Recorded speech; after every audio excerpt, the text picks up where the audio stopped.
ஒரு பெரிய ஆலமரத்தின் அடியில் துறவி ஒருவர் அமர்ந்திருந்தார். அவருக்கு கண் பார்வை கிடையாது. அப்போது அந்த வழியாக வந்த ஒருவன், "ஏய் கிழவா, யாராவது இந்த வழியாக சென்றார்களா?"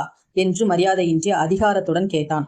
அதற்கு அந்த துறவி, "அப்படி யாரும் சென்றதாக தெரியவில்லை" என்று சொன்னார். சிறிது நேரம் கழித்து மற்றொருவன் வந்து, "ஐயா, இதற்கு முன் யாராவது சென்றார்களா?" என்று கேட்டார். அதற்கு அந்த துறவியோ, "ஆம், சற்று முன் இதே கேள்வியை கேட்டு சென்றான்" என்றார். மீண்டும் சிறிது நேரம் கழித்து இன்னொருவன் வந்தான். அவனும் துறவியிடம், "வணங்குகிறேன் துறவியாரே, இதற்கு முன் இந்த வழியாக யாராவது செல்லும் சப்தம் கேட்டதா?"